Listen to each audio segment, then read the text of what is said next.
É, hora do manual. Depois de uma autora ir parar em seu livro, ela possui o corpo de uma mulher que ia morrer nos próximos 2 anos. Para fugir de sua família e garantir sua sobrevivência, ela consegue um emprego em uma mansão como babá, mas acaba trabalhando para o Grão-Duque, o protagonista com uma sede incontrolável por sangue. Bem, talvez esse seja o preço por fazer seus leitores sofrerem. Oi, eu sou o Zakai, e vou estar lhe acompanhando na sua hora favorita. A obra de hoje eu vou assumir a responsabilidade pelo bem-estar do protagonista, e espero que aproveite. A história começa em uma tarde chuvosa, onde uma jovem senhora está sendo recebida por um mordomo, em uma propriedade pertencente ao Duque Blackwell. Essa senhora é Lara Sherwood, ou pelo menos é esse o seu personagem. Na verdade, o corpo de Lara está atualmente com a alma de uma garota do mundo real, que um dia acordou dentro de uma história trágica. Essa história logo fica bem sombria e distorcida, especialmente em volta do personagem do Duque, mas agora, Lara apenas está lá para uma entrevista com ele. O Duque desempenha um complexo protagonista na história, pois às vezes ele é um galã, e às vezes ele é um monstro.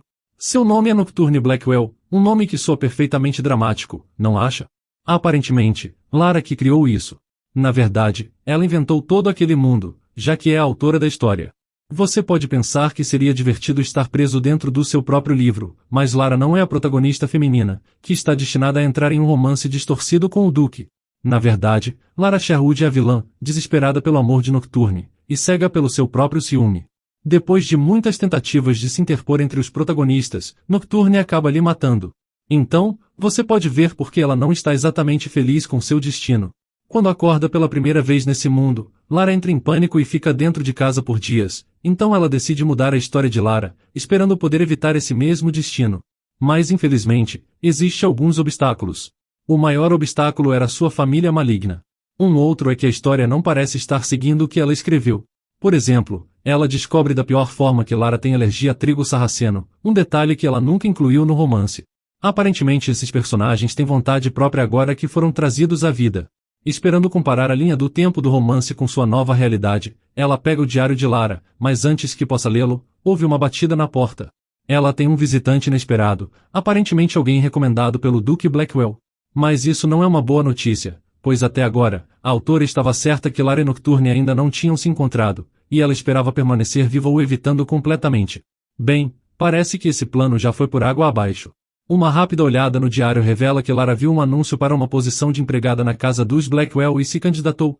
Esperando escapar de seus miseráveis parentes, ela secretamente enviou sua inscrição, e agora, alguém veio levá-la para a entrevista. Sua madrasta explode de raiva quando descobre isso. Mas em vez de bajular, Lara ousadamente os lembra de como ela é maltratada, e como ninguém se importa se ela fica doente ou se incomoda em alimentá-la às vezes. Então, ela diz para agirem normalmente, e como sempre fingirem que ela não existe. Ousado, só espero que isso não se volte contra ela mais tarde. Em seguida, avançamos para a entrevista, e lá é o primeiro encontro entre Lara e Nocturne. É legal para a autora conhecer seu protagonista pessoalmente, percebendo que ele é exatamente tão bonito quanto ela sonhou. Já que ela o escreveu para ser seu tipo ideal, não é surpresa que ela não consiga evitar lhe encarar um pouco. Claro, sua personalidade é bastante rude, já que Lara escreveu o currículo antes da autora assumir aquele corpo, então ela não causou uma impressão muito boa. O trabalho é principalmente cuidar dos filhos do Duque Blackwell, algo que a verdadeira autora seria ótima, já que ela era professora de jardim de infância em sua vida passada. Mas ela não pode dizer isso, então Lara age como uma jovem de 19 anos deveria, e praticamente fracassa na entrevista. O Duque não fica muito satisfeito e a manda embora logo depois. Enquanto caminha pelo corredor, ela ouve uma criança chorando, e uma voz dizendo que ser batido é a melhor forma de disciplina. Lara não consegue ficar parada, e atravessa a porta, encontrando 2 crianças se consolando no chão, e acima delas está uma mulher pálida com literalmente um chicote na mão. Isso mesmo, um chicote de verdade, porque aparentemente estamos na Idade Média aqui. Por instinto, Lara se coloca entre a governanta e as crianças, bloqueando o próximo golpe. Parece que ele está sendo punido por derramar um pouco de chá, mesmo que a queimadura escaldante já fosse punição suficiente. Lara pega a pobre criança, exigindo que ele receba tratamento. Nesse momento, o Duque entra, surpreso ao encontrar sua governanta e a senhora Sherwood frente a frente junto de seu filho. Ele concorda em levar seu filho ao médico imediatamente, mas a repreende por interferir nos assuntos de sua casa sendo uma convidada. Aparentemente ele espera que alguém ouça uma criança sendo chicoteada e não interfira. Depois de uma discussão mais profunda, fica claro que o Duque não pediu que suas crianças fossem punidas desse jeito, e não tinha ideia daquilo que a governanta estava fazendo. Mas ele também não parece muito irritado, considerando que são seus filhos. O nome do filho é Michael e a filha é Janete. A relação dos gêmeos com Nocturne é tão complicada quanto o próprio homem. Eles não são exatamente seus filhos, mas como ele matou o pai deles e a mãe deles faleceu depois do parto dos gêmeos, ele os acolheu. Como você provavelmente adivinhou, ele não é o pai mais afetuoso, mas garantiu que tudo fosse providenciado para eles, de brinquedos à educação. Infelizmente, ele também teve uma criação bastante fria, então, mesmo que não queira que eles sejam machucados, ainda confia que sua experiente governanta tenha uma boa razão para a disciplina severa. Isso é até que o médico expõe as feridas nas mãos de Michael, revelando um uso frequente e cruel do chicote. Ainda assim, Nocturne não perde a calma. Eu teria demitido a mulher ali mesmo, mas ele apenas diz a ela para ser mais gentil até que as mãos de Michael cicatrizem, e manda Lara para casa. Não tenho certeza se ele realmente deveria ser o protagonista masculino. Embora não fosse seu lugar, Lara não pôde deixar de intervir naquele dia. Quando era mais jovem, ela frequentemente estava na posição de Michael. Sua verdadeira identidade, Nanju, foi maltratada quando criança, então ela se sente incrivelmente culpada e solidária com a situação dele. Decidindo que deveria tomar responsabilidade como autora desse romance, ela corre de volta para o Duque e pede que ele a contrate como empregada. Apesar de ter falhado na entrevista, ela está determinada a corrigir as coisas, e acima de tudo, proteger aquelas crianças. No início, o Duque recusa, mas ela tenta usar seu conhecimento como autora para influenciar seu coração, e faz um comentário sobre como ele foi passivo na situação com Michael, principalmente considerando que ele também foi maltratado quando criança. Não faço ideia de por que ela achou que uma completa estranha comentando de seu passado traumático faria o Duque mudar de ideia, mas isso tem um efeito completamente oposto. Ele pensa que ela está tentando usar o que sabe dele para lhe fazer uma ameaça, então literalmente ameaça matá-la. Esse sujeito não tem calma, mas Lara consegue virar a situação, o convencendo de que ela apenas adivinhou baseada em sua reação às feridas do menino, e o encoraja a não deixar que seus filhos adotivos acabem da mesma forma. Por um pequeno milagre, ele acaba concordando em dar a ela 2 semanas como um teste. É dado um quarto a ela, além de uma empregada própria, chamada Mary. Depois de se mudar, Lara faz disso sua missão, fazer amizade com as crianças. Ela quebra as regras para conseguir uma pequena festa de bolos e biscoitos, subornando as crianças hesitantes com o truque mais antigo do mundo, açúcar. Janete parece especialmente desconfiada, mas lentamente eles começam a baixar a guarda. Nos próximos 3 dias, Lara trabalha duro para ganhar a confiança deles, os acordando a tempo para o café da manhã, e se sentando junto em suas aulas para ficar de olho em Molly, a governanta maligna. Quando o pequeno príncipe se recusa a ir para a cama, ela se oferece para ler um conto de fadas para ajudá-lo a dormir. Mas é então que Michael pede para ela não sair, revelando que Molly entra todas as noites para dar a ele um chá de gosto ruim. Bem, isso soou incrivelmente suspeito, e Janete confirma, dizendo que Michael não consegue dormir por causa disso. Ela tentou dar o chá para os dois, mas o chá contém menta, que ela odeia. Então, eventualmente, Molly parou de dar a ele. Molly disse a eles que era um chá para ajudar no crescimento, mas quem diabos acreditaria nisso, especialmente quando ela disse às crianças para manterem isso em segredo entre os 3. Sem dúvidas Molly está tramando algo bastante suspeito. Lara vai direto à médica, passando as informações que as crianças deram a ela. Pelo sabor, ele acha que pode ser algo chamado chá do trabalhador, que é algo como café, mas que coloca pressão no coração se alguém bebe demais, e o efeito seria ainda mais forte e perigoso para crianças. Lara quer ir direto ao Duque, mas primeiro precisa de provas. Ao procurar os ingredientes na cozinha, ela é pega pelo próprio homem. Ele exige uma explicação, mas antes que ela consiga inventar uma desculpa, eles ouvem alguém na porta. A nova empregada tem um súbito lampejo de genialidade e agarra o Duque, escondendo os dois em um canto, bem a tempo de Molly entrar. Ignorando como os dois estão apertados um contra o outro, agora eles têm um lugar na primeira fila para o clássico monólogo de vilã de Molly. Enquanto prepara o chá, Molly está frustrada com a garota lhe impedindo de maltratar as crianças nos últimos dias, desabafando cada detalhe de seu plano maligno para afastar o Duque de seus filhos, e ela até menciona sacrificar as crianças. Sem dúvidas aquela era uma ótima oportunidade. Então, o Duque e Lara aparecem de repente na cozinha, onde a nova empregada explica tudo o que ouviu das crianças. Molly fica chocada por ter sido pega e começa a tremer de raiva, falando que Lara não sabe que tipo de coisas já aconteceram naquela casa. Então, ela menciona algo sobre uma síndrome histérica de loucura, o que faz o Duque congelar no lugar. No romance, a autora criou uma doença que é passada através das gerações da família Blackwell, que faz a pessoa perder toda a razão e se entregar à violência, achando isso perfeito para um personagem trágico e melancólico como Nocturne. Mas aparentemente, não é tão perfeito quando você realmente tem que lidar com isso na vida real. Como se isso não fosse ruim o suficiente, tem um detalhe muito sombrio sobre essa síndrome. Depois de ter um episódio de loucura, a pessoa afetada tem que derramar sangue suficiente para ficar satisfeita, e só assim voltar a seus sentidos. É bem sombrio, e como se é revelado, a irmã de Molly costumava trabalhar como empregada na casa do Duque. Acontece que ela testemunhou um dos episódios histéricos dele, ficando tão traumatizada que gerou vários problemas à sua irmã Molly, que decidiu se vingar do Duque por todas as pessoas que ele aterrorizou. Acontece que Lara reconheceu esse nome, se lembrando de ouvir sobre o incidente com a irmã de Molly através de sua assistente Mary, que é uma amiga próxima dela. Ela recentemente recebeu uma carta da garota chamada Maria, falando de como sua vida melhorou, agora que encontrou um pouco mais de paz e tem conseguido se recuperar. Mas aparentemente, isso não é o bastante para Molly, que tenta dar um tapa nela, mas de alguma forma, Lara permanece impressionantemente calma, e diz à governanta para não se deixar ser consumida pela raiva. A garota está dando uma pequena sessão de terapia por causa de um trauma que ela literalmente escreveu para eles. Mas diferente dos outros, Molly decide que não pode mais voltar atrás. Ela pega uma faca, tentando usá-la contra Lara. Com a fúria da mulher, o Duque intervém para protegê-la, finalmente mostrando um pouco de cavalheirismo. Logo, os guardas chegam para arrastar a governanta, gritando e chutando. Ela é banida da casa dos Blackwell, deixando Lara completar seu período de teste com sucesso. No final, ela recebe um contrato formal. Antes de assiná-lo, Nocturne fala sobre os perigos de escolher trabalhar sob ele, sabendo que ele poderia se tornar histérico de novo e colocá-la em perigo. Lara também se abre sobre o verdadeiro motivo pelo qual se candidatou ao trabalho, dizendo que ainda pertence ao seu pai, que não lhe deu permissão de trabalhar. Mas como Grão-Duque, ele avisa que está acima disso. Agora, com tudo às claras, ela pode assinar sem nenhuma culpa. Ela está oficialmente livre de sua família maligna, e segura ao lado do protagonista masculino até que seu interesse amoroso apareça, o que ainda não acontecerá por alguns bons meses. Alguns dias depois de sua posição oficial, Lara percebe muitos mais trabalhadores ao redor da propriedade, com Mary informando que a casa está se preparando para sediar um jantar. Isso não parece tão emocionante, mas aparentemente faz o sangue de Lara gelar. Esse evento é realizado toda a primavera, como uma chance para as duas famílias mais importantes do Império interagirem. A família imperial, que governa os assuntos internos e a economia, e a família Blackwell, que se mantém reservada, lidando com a segurança e a diplomacia. Será um evento de alta classe, mas o principal motivo que deixa Lara preocupada é porque sua família, os Sherwoods, também estarão presentes.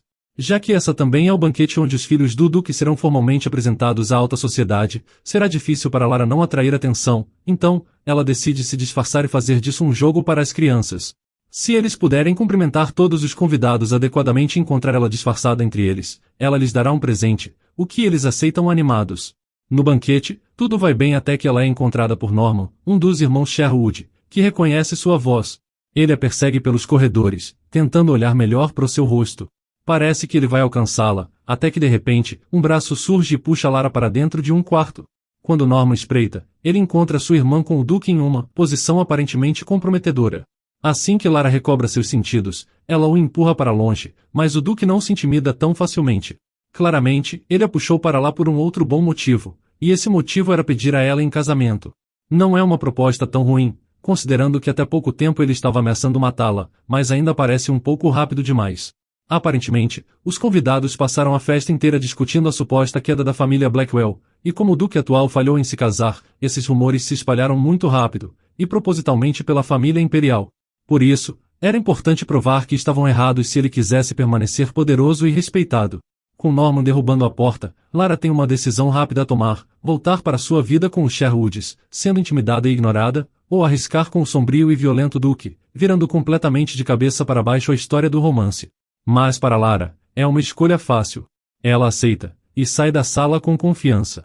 Norman tenta levá-la de volta para casa de novo, mas dessa vez o Duque intervém, lhe chamando explicitamente de sua noiva, e dando um claro aviso ao irmão dela para tratá-la bem, ou então ficar fora do caminho deles. Isso tá escalando rápido.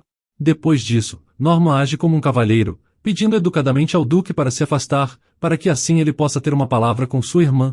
Ele lhe avisa para não anunciar o noivado naquela festa, já que muitos dos nobres aliados a Blackwell querem que o Duque se case com a família imperial, então, se isso não acontecer, eles podem conspirar para fazer algo essa noite.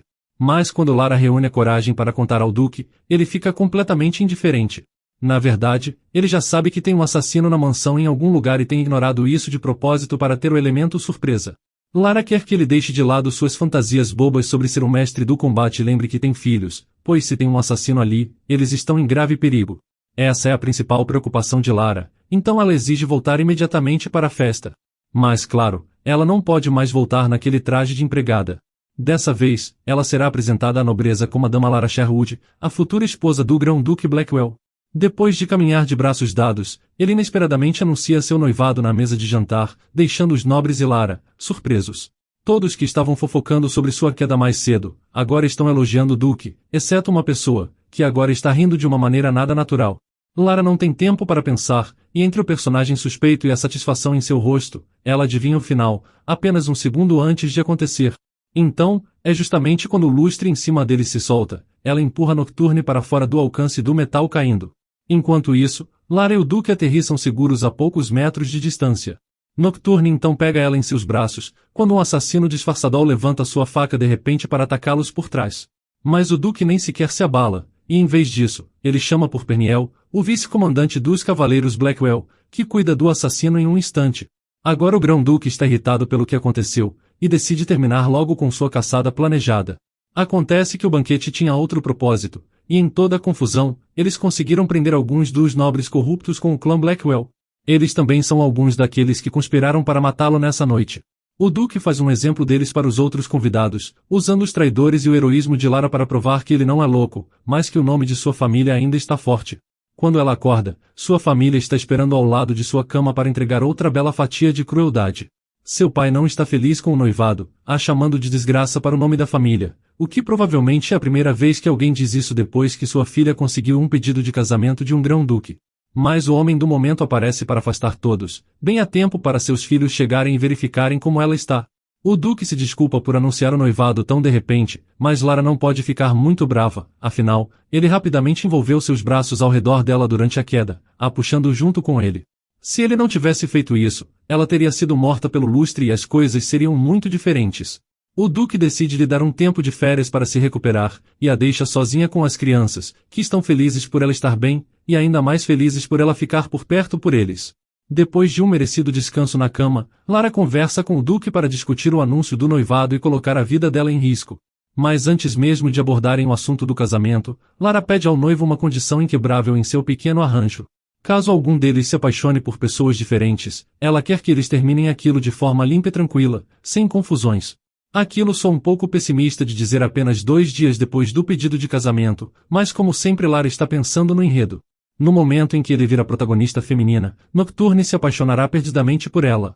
Quando isso acontecer, ela quer ser capaz de cortar os laços e sair o mais rápido possível, principalmente dada a natureza possessiva e agressiva que sabemos que ele tem. O Duque concorda, passando a perguntar sobre as crianças. Lara ainda está bastante disposta a cuidar delas, mas pede que ele seja um pouco mais gentil com elas. Bem, ele não mostrou muita afeição até agora, e elas definitivamente estavam assustadas com ele quando ela chegou. A ideia de ter uma conversa de verdade com as crianças aparentemente é demais para o Duque, então ela o aconselha a tentar começar com um simples sorriso. Mas logo ela nota como aquilo parece mais um monstro que uma figura paterna. Mesmo assim, ele promete praticar, o que é um grande avanço vindo do Duque da loucura e da violência. Falando nisso, vemos o lado mais sombrio de Nocturne de novo, quando seus homens capturam o homem com cicatrizes da festa de jantar e o levam ao palácio. Acontece que ele também é responsável por roubar os suprimentos militares do Duque e tentar vendê-los aos inimigos, além de uma série de outros crimes. Mas Blackwell não está incomodado com nada disso, pois agora a única coisa que o enfurece é que ele tentou prejudicar Lara. Ele o condena à morte, enquanto o criminoso declara sua admirável lealdade ao Imperador Gunther, ainda gritando que a casa Blackwell irá cair até o momento em que a espada desce. Esse homem era um visconde, e um poderoso, então para ter matado um oficial de tão alto escalão tão perto da família imperial, certamente lhe causará problemas para o Duque no futuro. Estamos nos aproximando cada vez mais de um conflito direto entre as duas facções. Sem perceber a toda essa tensão política, Lara apresenta a Michael e Janet um sistema chamado Bilhete da Boa Criança.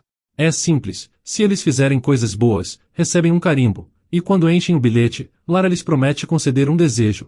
É algo básico de jardim de infância, mas aparentemente ninguém no Império jamais pensou nisso, então os funcionários estão bastante impressionados. Michael é naturalmente um garoto muito bom, então ele ganha seu carimbo facilmente apenas por regar uma flor claro. Janet fica indignada por não receber um também, então ela sorrateiramente faz com que os funcionários reguem quase todas as plantas da propriedade, alegando que foi ela mesma quem fez isso para receber seu carimbo. A partir de então, Janete copia todas as boas ações de Michael tentando superá-lo, ganhando carimbos através do trabalho árduo dos funcionários. Isso se transforma em uma espécie de corrida, já que esses dois são extremamente competitivos para crianças da idade deles. Mas contanto que estejam fazendo bem, não há mal algum. Logo depois da corrida dos carimbos começar, o Duque retorna de uma viagem de negócios. Todos os servos são convocados para recebê-lo em casa, e as crianças se alinham para cumprimentar seu pai. O pequeno Michael está tremendo, mas pelo menos ele não chorou dessa vez. Mas em vez de checar seus próprios filhos, o Duque primeiro pergunta a Lara como ela está. A noiva sempre vem primeiro nessa casa. Lara fica um pouco surpresa, mas garante a ele que está indo muito bem.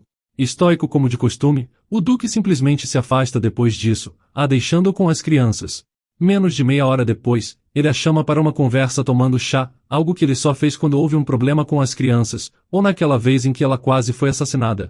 Considerando a tensão na expressão dele, parece que se tratava de outra situação perigosa. Mas acontece que a primeira coisa que ele diz é que tem praticado seu sorriso, então quer mostrá-lo. Lara se prepara mentalmente para mais uma careta horrível, mas de alguma forma, ele passou de fera sorridente para um belo protagonista de romance. Lara fica tão impressionada que realmente fica um pouco abalada. Ela se vira o parabenizando, mas isso não é suficiente para satisfazer o Duque, que de repente se levanta e caminha até ela, levantando gentilmente sua cabeça. Já que ele praticou tudo isso apenas por ela, ele diz para ela olhar mais de perto. Se recuperando do momento, Lara pede que lhe mostre esse sorriso para as crianças. Então no dia seguinte, depois do horário de brincadeiras, ela reúne Michael e Janete, e diz que o Duque realmente quer vê-los. No início, eles se recusam firmemente, mas acabam concordando quando ela promete acompanhá-los. Ao entrarem nos aposentos do Duque, eles parecem paralisados de medo, por isso é uma surpresa para eles quando as portas se abrem para revelar torres de bolos e doces. Eles ficam ainda mais chocados quando o Duque pergunta como eles têm estado. O doce Michael não sabe o que dizer, mas felizmente, Janete responde educadamente pelos dois. Acho que aquela é toda a conversa emocional que ele consegue lidar por um dia, porque logo depois o Duque diz para eles se deliciarem e aproveitarem a comida. Bem, um passo de cada vez. Quando eles estavam se virando para sair, o Duque lhes mostra um daqueles sorrisos que ele tem trabalhado tanto. Mais tarde, quando Lara lhes pergunta o que eles acharam do encontro, a resposta deles não é muito positiva. É estranho alguém tão sombrio e sério de repente ser tão gentil. Talvez eles estejam um pouco desconfiados, mas Lara vê a reação como um bom sinal. Pelo menos eles não disseram abertamente que odiaram tudo. A situação a faz lembrar de sua vida passada, em que ela era intimidada por não ter pais. Mas deixando essas memórias de lado, ela foca sua atenção nas crianças e em seu cuidado, para que eles nunca cresçam se sentindo como ela se sentiu. No dia seguinte, ela retorna ao Duque com uma determinação renovada. Agora que eles dominaram o sorriso, é hora de aprender outra coisa básica, como segurar uma criança. Usando um urso de pelúcia para praticar, ela rapidamente descobre que Nocturne não tem ideia do que está fazendo. Ela mostra a ele como apoiar uma criança corretamente, e até demonstra movendo suas mãos para a posição certa, o abraçando por trás. Ela nem percebe o que está fazendo, até que de repente ela salta para trás, pedindo muitas desculpas. No livro, Nocturne era famoso por odiar qualquer toque desnecessário, mas julgando por aquela expressão, não parece que ele estava sendo totalmente contra. Depois de um pouco mais de prática, o Duque acerta sua postura, mas ele recusa a sugestão de Lara de tentar abraçar as crianças. Ele está preocupado que eles simplesmente fujam e não o deixem tocá-los. Ela o tranquiliza, dizendo que com o tempo eles vão se suavizar, ele só tem que continuar trabalhando nisso. Uma vez que o treinamento parental termina, ele acompanha pelo palácio de volta para o quarto dela, a deixando na porta e desejando boa noite. As palavras de despedida de Lara são para ele dormir bem, um erro que ela só se lembra depois que ele se foi. Faz parte da história de Nocturne que ele quase nunca dorme, e quando acontece, tem pesadelos horríveis. É por isso que ele se torna tão obsessivo com a protagonista feminina, pois ela lentamente cura seu trauma, e ele volta a encontrar conforto em sua cama. Esse homem realmente não conhece paz, apenas porque ela o escreveu assim. De repente, se sentindo culpada, ela o chama de volta através do corredor, da maneira mais constrangedora possível. Ela pergunta se seria ok se ela o colocasse para dormir. Sim, falando exatamente assim. Ignorando a estranheza do pedido, ele pergunta como ela pretende curar sua insônia, já que até agora todos os médicos falharam. Mas Lara toma isso como uma chance de provar a si mesma, e o segue até o quarto. O Duque troca de roupa para dormir, o que bem, não cobria muito, enquanto a pobre garota tem dificuldade em se controlar. Finalmente, era hora de revelar o grande plano de Lara para curar a insônia traumática do Duque, e seu plano é cantar para ele dormir, muito constrangedor. Obviamente o Duque duvida, mas ela pede apenas 5 minutos, depois disso ele pode expulsá-la. Então, ela se senta na cama ao lado dele e começa a cantar. Não 30 segundos depois, o Duque agarra o braço dela e se levanta na cama, enfurecido. O motivo dele ter tanto estresse com seu sono é por causa do pai de Janete e Michael. Essa canção o lembrava desses tempos, quando ele era mais jovem e estava ao lado do pai deles, então cantá-la é basicamente como desencadear memórias de toda a situação. Não entendo por que ela pensou que isso poderia ser eficaz, mas Lara apenas finge que é uma canção folclórica popular que ela também ouviu crescendo. O Duque se acalma, pensando que foi um erro inofensivo, e depois se enrola sob as cobertas. Inesperadamente, ele concorda em dar a ela mais 5 minutos, onde ela pode fazer o que quiser. Depois de um tempo, ela finalmente termina a canção, e o Duque está dormindo em um sono profundo. A partir daquele dia, Lara passou a cantar todas as noites para o Duque dormir. Um dia, logo quando tinha começado a cantar, o Duque a interrompe com uma pergunta. Ele parece se sentir culpado que as horas de trabalho dela se estenderam, já que agora ela também tem o dever de colocar tanto ele quanto as crianças para dormir. Ele está preocupado que ela se sobrecarregue e fique doente, então ordena que ela se levante 2 horas mais tarde que o normal, prometendo contratar 2 empregadas extras para colocar as crianças na cama e levá-las para o café da manhã. Ele vai contratar mais pessoas apenas para garantir que esta garota durma o suficiente. Acho que todos podemos ver o que está acontecendo aqui. Lara tenta recusar, mas uma ordem é uma ordem. A sua gentileza também parece ter mudado algo em sua mente. Enquanto ele está adormecendo naquela noite, ela não pode deixar de pensar o quão atraente ele parecia. Na manhã seguinte, ela luta para relaxar, se perguntando se as crianças ficarão bem sem ela. Ficar na cama simplesmente não estava na sua natureza. Eventualmente, ela se levanta e vai trabalhar no mesmo horário de sempre, ignorando todas as empregadas que estão por perto para fazer seu trabalho. Mais tarde, Janete cai por causa de um guarda, fazendo o cavaleiro Perniel se apresentar, pedindo desculpas pelo seu subordinado. Ele é praticamente o braço direito de Nocturne, mas Lara fica confusa, não se lembrando de ter escrito um personagem como ele. Ele apenas apareceu do nada, e isso por si só é meio estranho, mas ainda tem o fato de que ele meio que a insulta, mencionando o quanto ela foi tagarela e frágil no banquete. No fim, Lara o perdoa por isso, mas permanece bastante reservada e fria depois que ele se despede. Ela não é estúpida, percebendo que ele claramente estava tentando sondá-la, embora não esteja claro por que ele veio originalmente lhe dizer que o mordomo tinha uma tarefa. Então, mais tarde, Lara chega ao escritório do Sr. Simon. Ele começa a contar uma história sobre um pilar no teto do quarto dela sendo roído por ratos. Qualquer que seja o motivo, ele pede para ela não entrar no quarto por enquanto, a guiando para um temporário. O homem era um péssimo mentiroso, e para sua surpresa, o quarto temporário é incrivelmente elegante, decorado com ouro em cada superfície, e grande o suficiente para uma família inteira. Ela pede um quarto menor, falando que não se sente confortável em um lugar assim. Mas Simon não cede, dizendo que não tem outros quartos disponíveis. Em resposta, Lara não tem outra opção a não ser decidir se mudar com Mary, sua empregada assistente, e agora sua colega de quarto. Mas dormir com os funcionários é muito pior que a futura duquesa estar no quarto pequeno em que estava antes. Então, Simon cede, e a deixa voltar para seu quarto, falando que aparentemente os reparos não eram tão sérios, e terminarão muito em breve. No dia seguinte, Lara está caminhando pelos corredores com Mary, quando ouve alguns servos fofocando sobre ela e seu relacionamento do Duque, especificamente a parte de colocá-lo na cama. Dá pra ver como isso seria fácil de se entender errado. De repente, tudo fica claro, e é por isso que os funcionários têm demonstrado tanto interesse nela. Eles acham que a Lady Sherwood e o Duque estão apaixonadamente enamorados. Os rumores se espalham mais rápido que ela consegue lidar, logo alcançando até mesmo as crianças. Janete faz um escândalo na hora de dormir, dizendo que não é justo que Lara esteja dormindo com seu pai e não com eles. Mas tudo só piora quando de repente, o Duque aparece na porta, tendo ouvido cada palavra. Eles disseram que queriam dormir com Lara e o pai, então Nocturne se aproxima, perguntando se eles querem tentar isso só uma vez. Quando eles concordam, ele promete que tentarão na próxima noite. Faz sentido querer estar perto das crianças, mas é um pouco demais pedir a uma empregada para dormir na mesma cama, a menos que o homem realmente saiba o que está fazendo. Quando eles chegam ao quarto dele naquela noite, Nocturne pergunta se ela está brava com ele.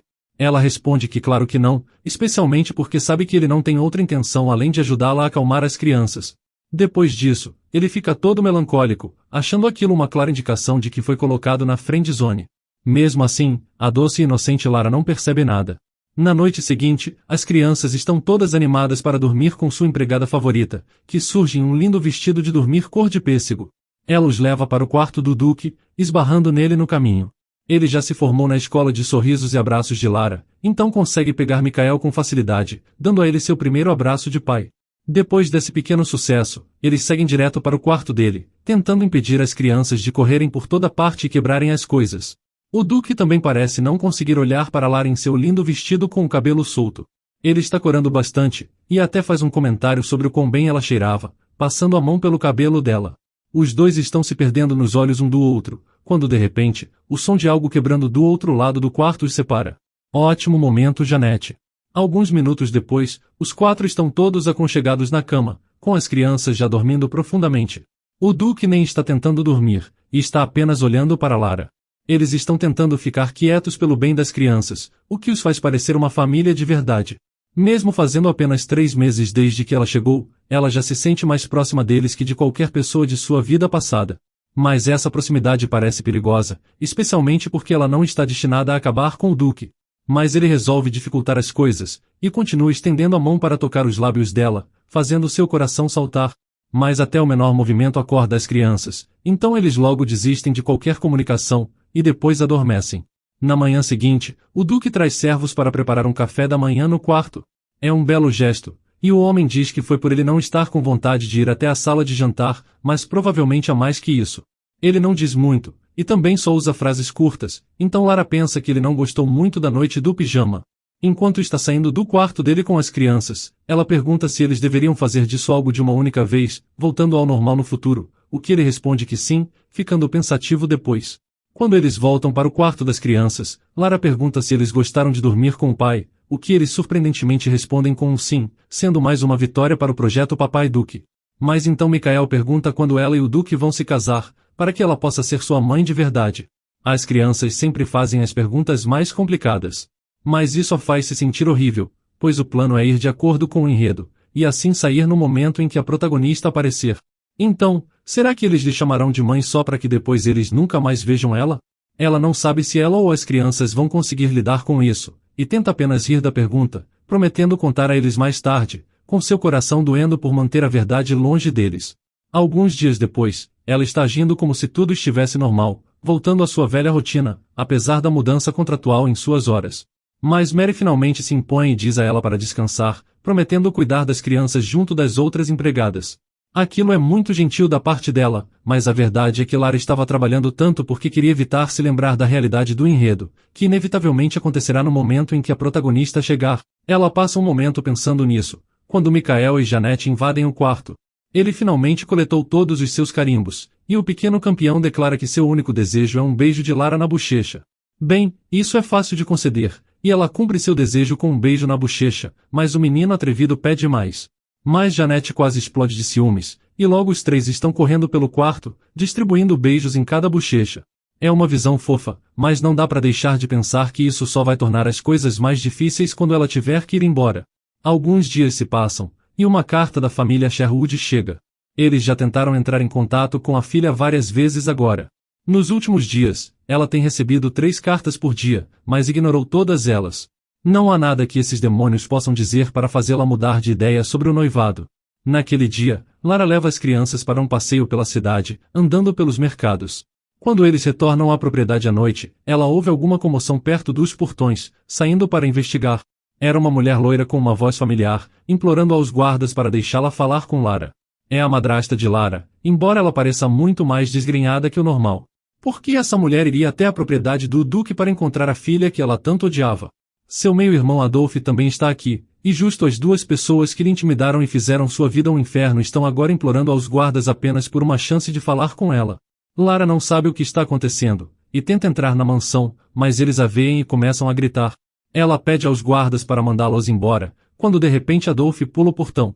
Ele agarra Lara, perguntando se ela realmente nunca vai voltar, e se ela os odeia tanto assim. Mas ele colocava sal em suas bebidas, a tratando como um animal, então por que ela não odiaria? Eventualmente, os Sherwoods são arrastados para fora. Quando Lara está segura de volta dentro da mansão, ela decide abrir algumas das cartas deles por curiosidade, ficando surpresa com a intensidade com que seu irmão maligno implorou. Pelo visto eles claramente colocaram muita atenção em cada carta, as enchendo de desculpas e arrependimentos, tentando compensar pela forma como a trataram, o que surpreende a autora. Como foi ela que escreveu seus personagens, ela não achava que eles fossem capazes de se arrepender, mas aqui estão eles, pedindo desculpas e tentando corrigir todos os seus erros. Ela é interrompida por uma convocação do Duque, que quer renovar o contrato deles. Ela nota como estão apenas na metade, mas ele já quer mais 3 anos com ela, disposto a pagar 5 vezes o salário atual adiantado. Aquela é uma oferta praticamente irresistível, mas essa garota tola não consegue tirar a protagonista da cabeça. Então, ela diz ao Duque que não podia aceitar, mas ele não parece feliz com isso, e começa a pensar nos últimos 6 meses, tentando descobrir por que ela não quer ficar. Mais que qualquer coisa, o Duque estava confuso. Parte da situação com a síndrome histérica é que ela é uma moeda de 2 lados, e junto da loucura, o portador ganha habilidades superiores. No caso de Nocturne, sua habilidade é ver as pessoas além da aparência, lhe permitindo distinguir os bons entre vilões e tolos, o que o ajudou a se tornar bem-sucedido em tão pouco tempo. Mas quando ele olha nos olhos de Lara Sherwood, ele vê uma essência que não parece pertencer ao seu mundo, o que às vezes lhe faz se perguntar se ela é mesmo humana. O Duque está desconfiado de Lara há algum tempo, e está determinado a descobrir a verdade sobre ela. Como ela pode estar tão determinada a dar amor às crianças, quando ela mesma não recebeu nada de sua própria família? E por que a essência dela às vezes muda de cor diante de seus próprios olhos? Quando isso aconteceu no banquete, ele imaginou que ela estava sofrendo com os rumores, e é por isso que decidiu anunciar o noivado deles tão cedo na festa de jantar, porque notou um traço de tristeza nela. Desde então, a essência dela vem mudando lentamente e ele não consegue entender o motivo. Quando ela está feliz e brincando com as crianças, ela brilha tão intensamente que ele quer ela só para si. Mas então, seu pai aparece em sua cabeça, e diz para ele pensar apenas no bem da família, deixando de lado todos os sentimentos pessoais. Ele estava pensando demais, e também é orgulhoso demais para se abrir sem antes saber o que ela sente ou como responderia a isso. Então, em vez de abrir seu coração, ele ofereceu a ela um contrato. Bastante romântico, Duque. Mas ele está legitimamente preocupado, se perguntando no que ela estava pensando para sua cor estar mudando tanto, parecendo triste o tempo todo. Por isso, quando ele ouviu do Sr. Simon que a família Sherwood tentou entrar em contato com ela, ele entrou em pânico. Foi assim que o contrato foi feito, já que ele estava preocupado que outras pessoas acabariam roubando ela dele. Voltando ao presente, Lara desconsidera uma recusa, dizendo apenas que 3 anos é muito tempo para se comprometer de imediato. Isso faz com que ele pense que os Sherwoods conseguiram chegar até ela, convencendo ela a voltar para sua família. Ele está em um conflito interno, mas ele não quer forçar nada, então, ele concorda em estender por apenas mais 6 meses, e triplica seu salário por enquanto, lhe pedindo para reconsiderar o contrato no futuro. Então ele menciona a visita do Sherwood, e Lara congela. Ele sugere que anunciem seu casamento em breve para o resto da sociedade, já que isso fará a família dela desistir. Lara não tem realmente escolha, então ela concorda, perguntando como ele pretende divulgar a notícia. A grande ideia dele é que os dois compareçam juntos ao baile real. Esse baile é o maior de todo o reino, realizado no Palácio Real a cada meio ano. Qualquer um que seja importante estará lá, o que isso significa que eles terão que dar um bom espetáculo. Lara hesita, mas Nocturne diz que não é uma oferta, é uma ordem. Está ficando claro que a linguagem do amor do Duque é contratos e ordens, já que parece ser a única maneira que ele consegue expressar seu afeto. Ela concorda, não que tivesse outra opção de qualquer jeito. Então ela também diz que tem um pequeno problema, pois ela não sabe dançar. Não sendo deste mundo, ela não é uma nobre de verdade, então ela nunca teve aulas de dança, e nunca foi a nada parecido com um baile. Apesar de Nocturne pensar imediatamente que isso se deve porque sua família maligna a trancou e a fez ficar em casa, o que o deixa tão irritado que uma aura negra parece se manifestar. A notícia significa que é hora de aulas, então de agora em diante, Lara terá treinamento formal de dança com o Visconde Berne. O Duque também gostaria de intervir de vez em quando e ajudar também, já que aparentemente, ela aprenderá mais rápido com um parceiro. Com as crianças lhe apoiando dos bastidores, e o Duque muito próximo, Lara faz o seu melhor para aprender rapidamente, para que toda essa situação acabe mais cedo. Mas acontece que ela é naturalmente desajeitada, e em um momento, ela cai para trás, dando a Nocturne a oportunidade perfeita de pegá-la como um verdadeiro cavalheiro, e dando a Lara a chance perfeita de olhar bem o peito dele. Um pouco perturbada, ela pede para fazer uma pausa. O Duque diz que ela é fraca demais e precisa de um descanso depois de apenas 2 horas, falando que ela nunca aprenderá a dançar a tempo para o baile dessa forma. Então, ele sugere que eles diminuam as horas de trabalho dela para economizar energia. Ouvir isso deixa Lara tão irritada que ela concorda em apenas voltar ao treino imediatamente, só para se provar. Apesar de cair na armadilha do Duque, seu trabalho de pés melhora muito depois disso, e os dois se movem em perfeita sincronia. Até as crianças acham que eles ficam bem juntos. Alguns dias se passam, e rapidamente o baile está a apenas 2 semanas de distância. Lara está preparando o Duque para dormir, quando ele elogia seu progresso na dança. Do nada, ela vem com todo um discurso de como ela é grata a ele, afinal, quem mais faria tanto por um funcionário, quando eles não têm nenhum relacionamento de verdade e estão apenas sendo noivos de mentira? Esse momento foi brutal, esmagando completamente os sonhos do homem, que se sente derrotado. Ela não disse nada que não seja verdade, mas ainda doeu de se ouvir. Ele sabe que ela está satisfeita com a vida aqui, cuidando das crianças e não querendo voltar com sua família. Mas presume que todo o resto que ele sente, foram sentimentos que cresceram apenas por um mal-entendido, e ficando bastante irritado por ter baixado a guarda. De repente, todas essas memórias de seu passado voltam à tona, o lembrando do pai das crianças, e de como ele quebrou sua confiança. Enquanto ele revive sua dor, Lara observa tremer e respirar com dificuldade. Parece um ataque de pânico, mas ela acha que ele está prestes a ter um episódio histérico, o que significa que ela está em perigo. Ela tem que fazer uma escolha, fugir ou tentar acalmar seus sintomas antes que seja tarde demais. Ela quer chamar por ajuda, mas qualquer pessoa que entrar no quarto também estará em perigo, com ele atacando qualquer um da casa até derramar sangue. Antes que ela possa tomar uma decisão, o Duque estende a mão e a agarra, lhe prendendo debaixo dele na cama. Ele começa a morder o pescoço dela, o que nessa situação não é tão interessante, já que Lara grita para ele parar. Não só ela está assustada, mas também está pensando nas crianças, e em como ele terá que encará-las se a matar. Implorando para ele acordar, ela consegue chegar até ele. Quando o Duque volta a si, a primeira coisa que ele vê é sangue em suas mãos, e Lara com lençóis manchados de sangue sob ele. Imediatamente, Nocturne entra em pânico. Ele está tremendo, perguntando se ela está bem, e até baixando a cabeça envergonhado. Lara, quem quase morreu de verdade, se recompõe para confortá-lo, provavelmente bastante culpada por fazê-lo assim. Ela sabe que ele não pôde evitar, mas ainda assim ele não consegue deixar de se sentir terrível. Peniel e os outros soldados entram tarde demais, o encontrando chorando silenciosamente na frente de sua noiva. Eles ficam chocados ao ver que ela estava apenas bastante ferida, ainda viva e respirando, lhe tornando a única pessoa que já sobreviveu a um dos ataques dele. Peniel a escolta até uma enfermeira, e depois volta para tranquilizar seu mestre de que ela ficará bem. Ele se juntou às forças dos Blackwell muito tempo atrás, quando ainda estavam em guerra. Embora jovem, o Duque concedeu mercenários para garantir suas próprias forças, já que nenhum cavaleiro lutaria por eles. Mas os mercenários traíram o Duque, o enviando a um episódio histérico no campo de batalha. Ele massacrou todos à vista, inimigos e aliados. Peniel estava lá para assistir o banho de sangue, descobrindo que o Duque se arrependia de todos. Então ele decidiu se juntar a ele, e ajudá-lo a formar uma guarda em que pudesse confiar. Assim como naquele dia, Peniel agora entrega a ele um lenço para limpar o sangue das mãos, e sabe que o Duque viverá com isso por muito tempo. É um milagre que Lara tenha saído andando, mas ele ainda feriu. O cavaleiro tenta tranquilizar seu mestre, dizendo que isso é um sinal de progresso. É bom que ela tenha chamado a guarda tão cedo, assim que notou o primeiro sintoma de sua condição, mas isso faz o Duque parar para pensar, afinal, como ela poderia saber o primeiro sintoma? Pelo visto ela vai ter que responder algumas perguntas sérias na próxima vez que se encontrarem. De volta aos aposentos de Lara, Mary está fazendo um alvoroço pela ferida.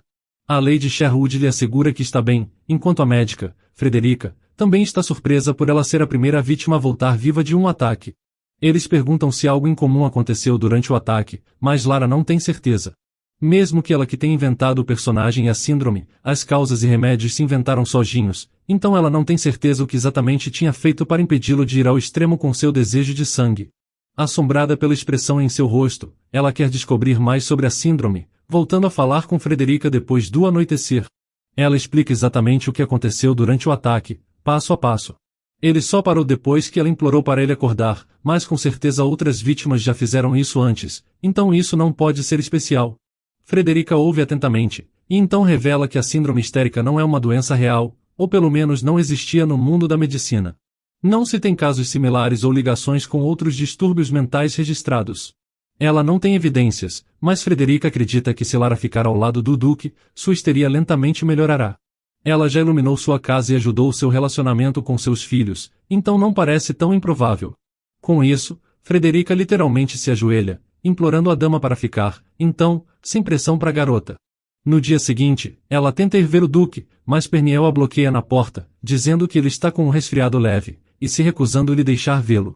Um pouco desanimada e muito preocupada com ele, Lara continua com o resto de seus deveres naquele dia, resolvendo uma briga entre Janete e Michael no almoço.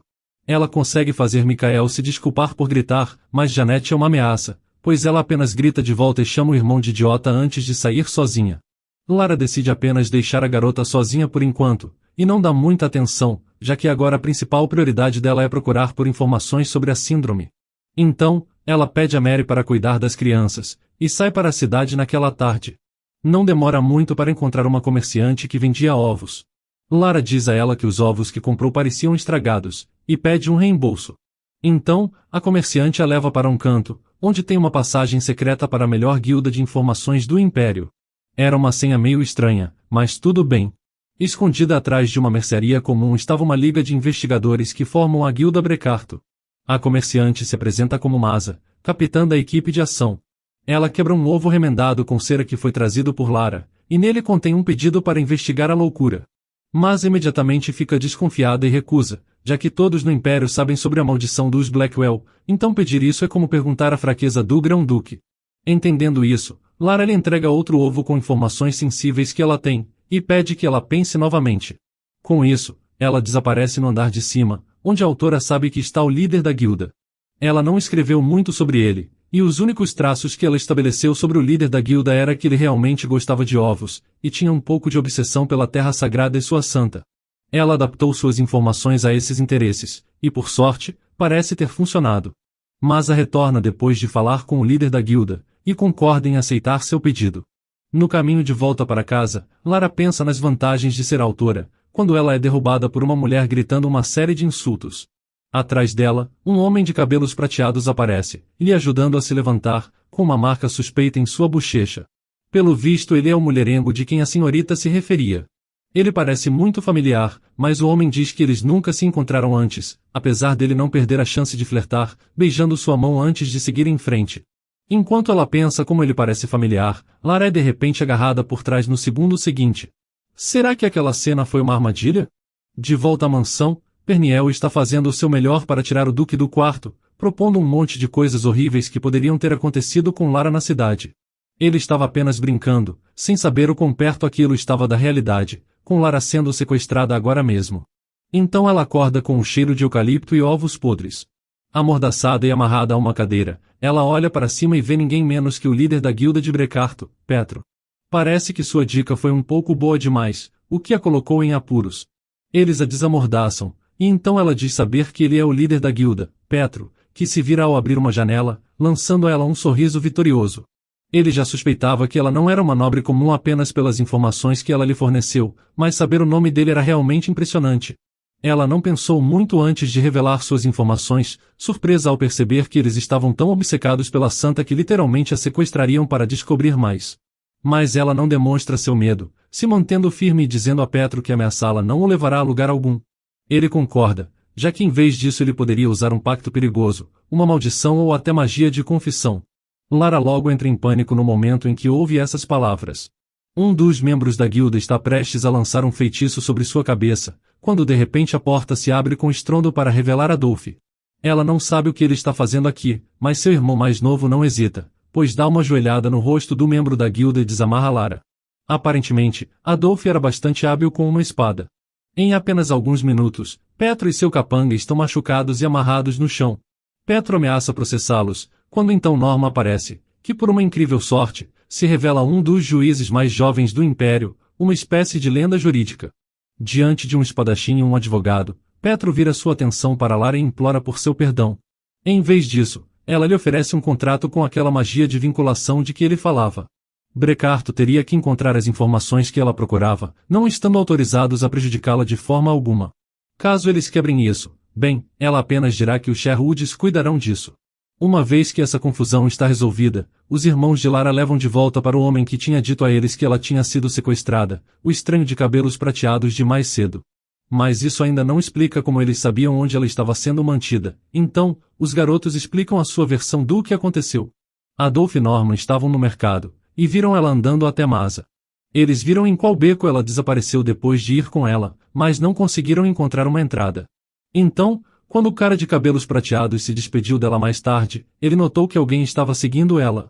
Ele também esbarrou em Norma e Adolphe por acaso, e enquanto procuravam por ela, ele sentiu o cheiro de ovos e eucalipto e sabia que ela estava em perigo.